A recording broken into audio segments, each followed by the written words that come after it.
Belum lagi. Ada apa, Mia? Tak, Mia nak tanya, Pak Long ada call Mama tak? Pak Long tak ada. Kenapa? Mia call berapa kali tak angkat, message pun tak reply.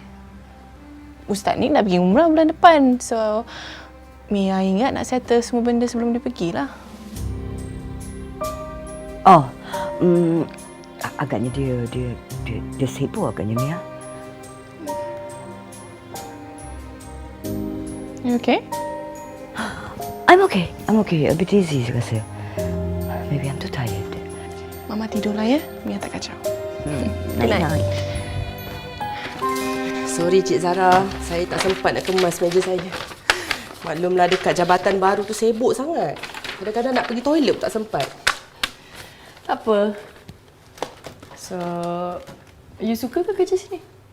Suka? Banyak cabaran. Apa pun saya banyak belajar benda baru kat sini. Baguslah. Anyway, terima kasih sebab tolong Cik Damia masa saya tak ada. Sama-sama. Okeylah, saya rasa dah kemas ni. Apa pun, welcome back Cik Zara. Thank you. Zaf. Ya, Cik Azhar. Siapa dua orang staff tu? Oh, Saya macam tak pernah nampak pun. dia orang kata dia orang staff baru. Staff baru? Kalau staff baru kilang ni, mesti saya kenal punya. Apa yang rancak sangat bual tu macam serius je. Dia orang kata dia masuk company ni sebab nama company ni Gah. Tapi bila dah masuk, menyesal sebab dia orang dengar macam-macam cerita pasal company ni. Macam mana tu? Dia orang tak sempat cakap, tapi dia orang cerita yang buruk-buruk je pasal Rich Chocolate ni. Rich Chocolate ni teruk sangat ke Cik Faizal? Sibuk lah. Zara. Ya, Zara? Ni cari air kan?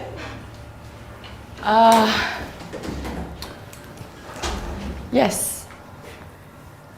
Tak apa? Hazlin ada cerita dengan I pasal iklan for the new campaign. You belum brief I lagi? Yes. Tak apa, kejap lagi I brief you dalam bilik ya. Okay. Anyway, congratulations. Dah nak kahwin pun korang Thank you, Zara. Welcome. I baru je ambil MC a few weeks. Dah macam-macam benda yang jadi kat sini. Assalamualaikum. Waalaikumsalam. Ya, boleh saya bantu? Kami datang nak jumpa Cik Malik. Pak Cik dengan Mak Cik ni siapa ya? Kami mak dan ayah Cik Malik. Bukan apa, kami rindu Kak Malik. Oh, ya ke? Okey, kalau macam tu tunggu sekejap Saya call PA dia kejap.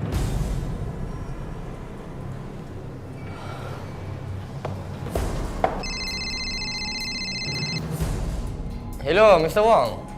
Hello Malik. Mak ayah tipu you dah ada kat sini tau. Oh, ya ke? Boleh. Untuk klien kesayangan I, boleh dia jumpa. Sekarang ni dia dah ada kat receptionist and I'm sure dia orang akan naik atas sekejap lagi. Okey, boleh. Tak ada hal.